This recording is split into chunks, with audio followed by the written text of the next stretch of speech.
I'm just going to introduce you both. And thank you so much for getting up at such an early hour, Lorenzo. I believe it's 5:30 a.m. or so in Italy right now. So it's very cosmopolitan, today's event. So I'm going to introduce you. You can take us through your material and we'll have time for questions at the end. So Lorenzo Angeli is an assistant professor at the Department of Information Engineering and Computer Science at the University of Trento, Italy. With the Critical Technologies Lab, he co-leads. His research investigates the social impact of computing and how to teach it to students in computing disciplines.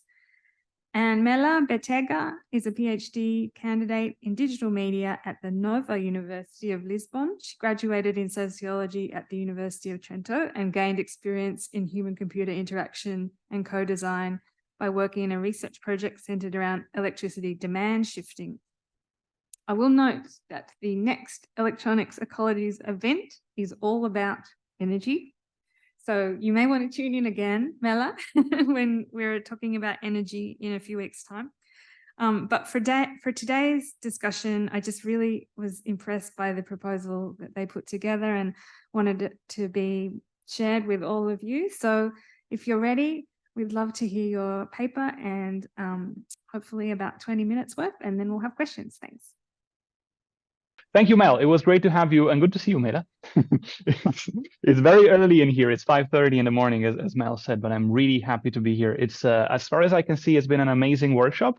The previous presentation was like really interesting. And of course, I wasn't able to attend the other ones as I was sleeping, but it's like really great to be here. So let me share my screen and I have some slides, of course. Great. So, hi, good to see you, or at least good to see Mela and the others. I hope that maybe at some point the camera will be able to turn and I'll be able to see all the others as well. As Mel introduced me, I'm Lorenzo Angeli. I'm an assistant professor here at the University of Trento in Italy, which I'm assuming you don't know where it is, but pretty much it's in the middle of the Alps. So northeast of Italy, we are in an alpine area and it's a beautiful little town. Joining me today is Mela, who will introduce herself. Yeah, really quickly. I'm really currently located in China, and this relocation really motivates me in focusing even more on environmental issue and on issue focused on making a better use of already existing resources. I would say that at the moment. Yeah, thank you. I will also let you introduce Raul, maybe, Mela? Yeah. Well, okay, I will introduce him. It's okay. Raul is also a colleague, works with us on all of this. We come from, let's say, all the three of us comes from slightly different like research focuses. We are all kind of academics, but we all have slightly different angles at this. I'm coming mostly from the education side, as Mel introduced me. Mela actually did many user studies, which are also connected to kind of sustainability. Raul comes also from the music angle. So this is a kind of a new topic for us. So one thing which kind of works as a disclaimer is that you'll have to forgive us if sometimes we use kind of weird words to like express ourselves. This is mostly because we don't know all the language that is already established in this space. The workshop has already been very useful for us to learn new words and to learn how the, let's say, other folks out there talk about these topics. But kind of a little disclaimer. So what we are proposing is kind of the effort of our work, but it's still quite early stage, and it's still maybe not best positioned, as well positioned as other folks are in this discourse. So yeah, jumping straight into the topic. We learned new words. So we learned that like what we call the drawer or the closet, which I think is a common occurrence in many people's offices, is actually also called hibernated electronics. I was at some point thinking about calling it zombie electronics, but I think this is also an interesting word. So our reflection starts from here. If you look at this kind of hibernated electronics, it is super common in universities. This came actually through one of the European projects that I'm co-leading here in Trento, where we were focusing about the infrastructure that backs up digitalized education. And of course, part of this being also the end user devices and the servers that are needed to run things like this video conferencing system that we have now. What happens is that we find that there is an incredibly high digital divide in terms of who has the devices to participate in online education or in hybrid education. And many people don't have devices to participate in this. But you go to our own office, which kind of has a pride in not buying more laptops than are needed. You open a closet and there are 20 of those stacked up there. I mean, these might be quite old, but still they are like, there's a significant amount of these. And our question is, are we sure that these are unusable? Are we sure that these like should remain there? Can't we do anything better than that? Because of course, the reality is, maybe this is trivial for everyone, but it was kind of something where we are building awareness ourselves. If you leave them there, most likely these are kind of a pre-waste, but they will eventually become e-waste. They are not in the bin ready, like already, but they will eventually be if they're just left to their like there, just to rot. So we kind of want to propose kind of a bold stance in our contribution, which is that a university should only buy a computing device if it foresees at least 2 uses for that device. And we will go a bit deeper into what this means during the presentation and give some examples.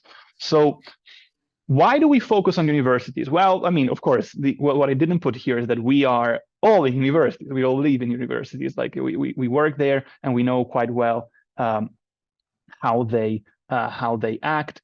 And Mela, please feel free to jump in if at any point you feel that I'm kind of getting sluggish or you want to add something. That's absolutely welcome. Sure.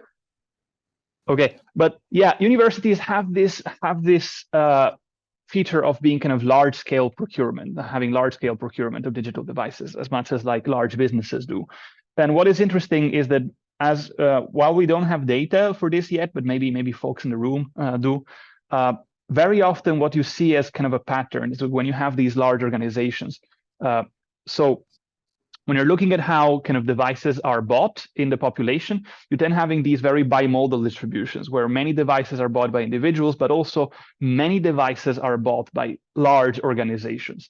And these large organizations, which are universities, also have quite a significant social responsibility element, because they are both supposed to educate our communities and they also should conduct research in these topics. So they are uniquely positioned to have, let's say, a better, to suppose that they would have a better than average, in some sense, performance also in how they behave when it comes to using their devices and showing good stewardship, as we just heard in the previous presentation. They're also staffed by higher than average educated employees. Even our offices, of course, tend to have people that have degrees, which is not the norm in other let's say organizations in our societies. And they are often run with taxpayer money, at least especially in Europe and in Italy. In Italy, I would argue most universities, like 90% of universities, are run with taxpayer money. And we are told as employees of the universities, and we are reminded by our offices very much constantly, that we are supposed to spend this taxpayer money responsibly.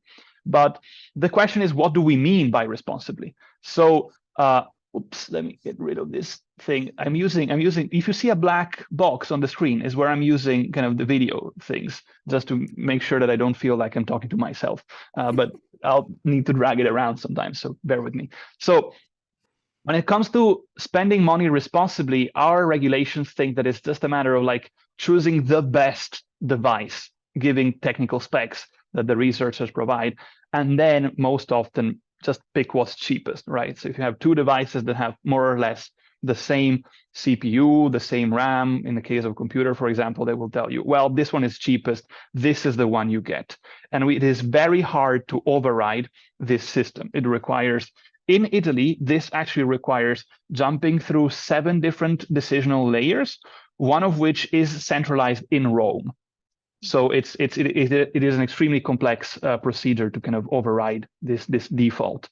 But what we think is that the technical specifications don't tell the full story. The environmental and ecological damage has a cost, and other parameters like repairability should also play a role in this procurement process. In France, there has been the introduction of a so-called repairability index, which is now mandatory to be shown in any electronic products. This is not, as far as I know, like made a big stance and a big lead into the universities space, but I mean, we think it definitely should. Like it is something that universities should consider when buying devices. So yeah, to reiterate the point, our aim is to get to this level where university buys a device only if it foresees 2 uses. Right now, the regulations, the procedures don't have this. Our presentation today is kind of going into some examples of how this can be achieved, how we can make sure that this happens and becomes a reality. So here's our weird vocabulary. I know, a table. It's bad in presentations, but I mean, we have this remote thing, so I wanted to make sure that we get this across. So probably you have better words. There are better words out there to talk about these, but this is how we refer to them.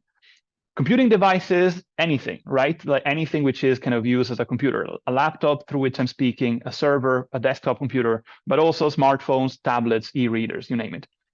We call the use of a device the intent for which the device is bought, which in other words might be like a laptop can have as its use the fact that it is a personal computer, right? It is used by an individual as their computer, but the same laptop might have a different use as, I don't know, like a research object. If like it is explicitly bought to be torn down, see how it works, the use of the laptop changes. So we call the laptop the intent for which, we call the use the intent for which a device is bought.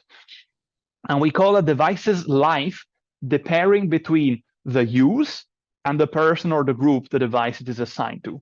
So you can say this laptop has a life, the laptop through which I'm speaking to you has a life in being a personal computer assigned to me. And we talk about a primary reuse when the same device is assigned to a different person or a different group while keeping the same use. So if I were to give my laptop to Mela, and she would also use it as her personal computer, it would be a primary reuse, we call it, like a second life through the same use. Instead, we call a secondary reuse when the device changes its use.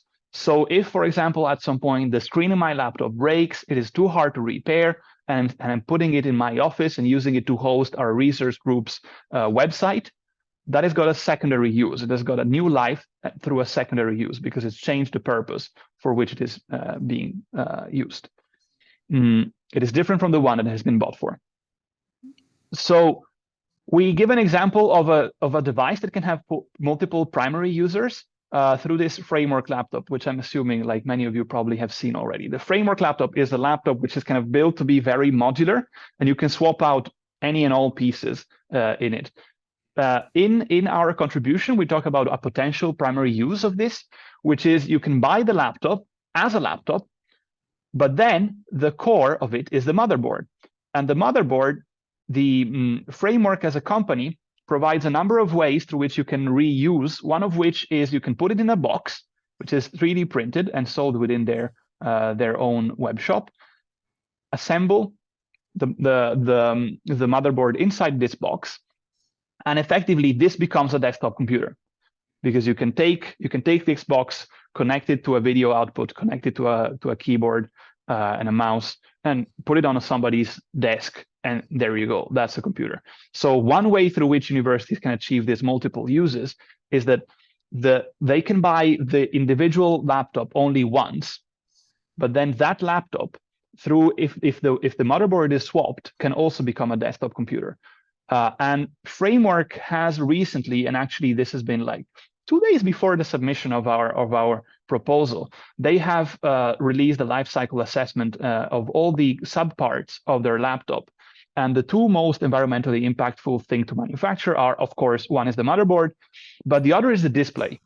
So by procuring devices such as these and keeping in mind that these are considerations that should be taken in mind, the universities can make sure that at least one of the 2 most environmentally impactful, let's say, subcomponents within the laptop is given a second life.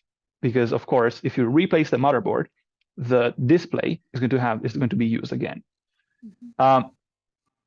Another case of secondary use comes from one of our pet projects here at the University of Trento. We call this the recluster, for the usual reuse, repair, reduce, recycle mantra. Cluster because, well, I mean, it sounds better than data center, but this is actually a data center architecture. And the way it works is that this works by gathering effectively scraps that lay into our closets. These are all things that were in our closets. You merge them together with a Kubernetes software, and actually we build an extra layer there, which makes sure that all the computers are normally turned off, and they are switched on only when it is needed, and only the computers that have the lowest energy consumption are switched on. And this becomes kind of a frugal platform for hosting university services. There is a large ongoing trend of outsourcing university services. So like things like video conferencing system. Well, right now we're using Zoom. Like University of Trento also uses Zoom. But this is just the last, or not even the last, because we are seeing that many more of these services are being gradually outsourced to big tech. And when universities outsource these services, they also outsource all the sustainability decisions which are connected to running these services. And this is our way to say, well, we can do better. And money is not the problem, because we can have a frugal platform at literally zero cost just by gathering these scraps that lie in our offices. And this provides kind of an example of systematizing the existence of secondary uses in universities, because if a university has this initiative in place, then rather than putting things in the closet, these can go into a project such as Recluster, and rather than staying shut off in the closet, they can be here, being there to accommodate extra load in university services when it is needed. And if the device is needed, well, you just unplug it from the Recluster and you use it for your own purposes, right? So it's a way to kind of create an institutionalized secondary use platform in some sense within universities. We also, however, in this contribution, we spend most of our time talking about a third example, which we call a digital repurposing office. And this is kind of another institution, like a sub-institution within the university, where we can imagine these digital reuse being embedded in the institution. So this is an office which staffs, well, for sure, some techies, but it might also staff people like ecologists or economists. And in our head, we have a very clear mental image of who the head of this office is. We call her Marta, which is, well, just a name. It is not a real person. It's someone that we have in our minds. And this Marta is a techier, but sweet older lady, somebody who is kind of a caretaker, a gardener for this office. We have an idea for how it feels. This office should be something which feels not something just for techies, but something which is pleasant, welcoming for everyone, but maybe with a hint of like soldering smell or something like that. You know what I'm talking about. But all in all, the idea is to kind of institutionalize in our universities the tidiest scrapyard you've ever visited, to have a place which effectively function as kind of a place where you can gather bits and pieces, but it is still much less, which doesn't have this kind of barrier of being something which is given just for the techies. So the services that such an office could do are a lot more. Like it is something which can have many roles.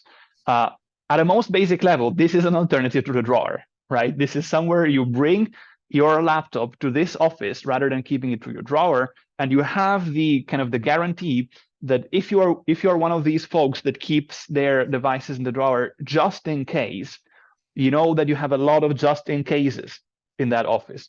So it is a viable alternative to that.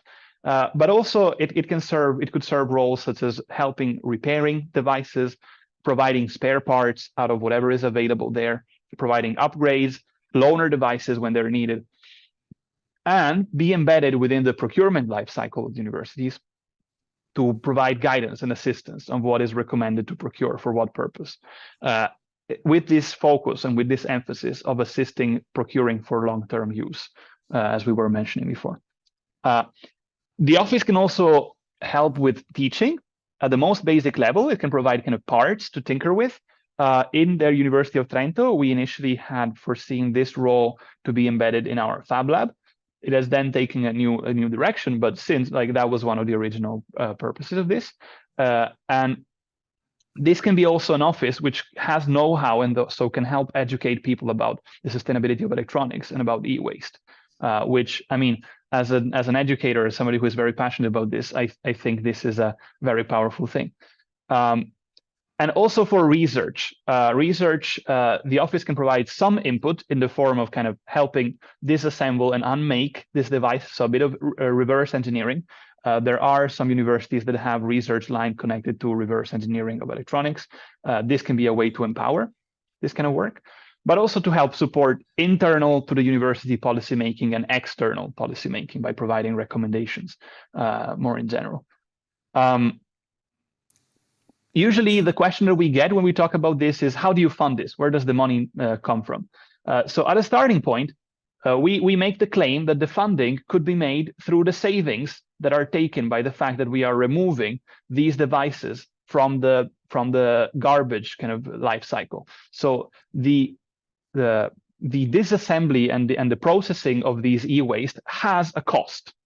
Our argument is, if the office shows that they're able to obtain savings by not introducing more devices into the waste cycle, the savings that are generated from this removal can be those that fund the offices. It's public money which is paying both for the waste management cycle and for the office. So we are just arguing for a shift in where the public money goes in some sense.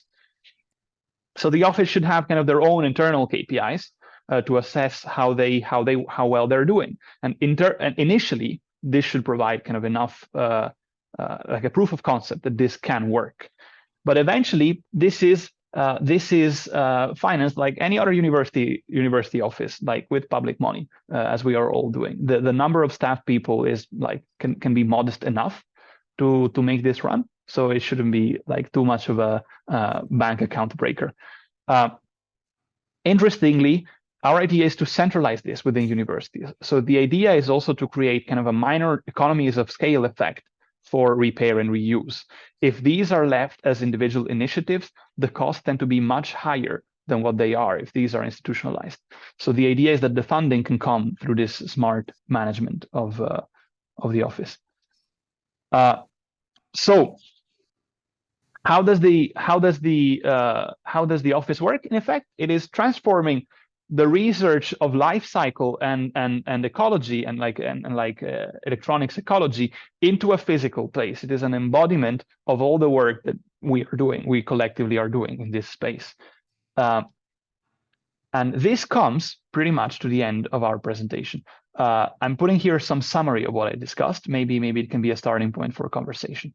So we discussed that basically the core idea of our contribution is to have universities buy devices only if they have 2 lives. We provided some ways through which these 2 lives can be achieved through primary reuses. We had the framework case, and to secondary reuses, we had the recluster case. And we also then discussed this digital repurposing office, which kind of is a self-sustaining office for digital repurpose that can be embedded in universities. Yeah, I'm sorry if my presentation wasn't the smoothest, but it's the best I can muster at 5 a.m. and I think it was okay-ish.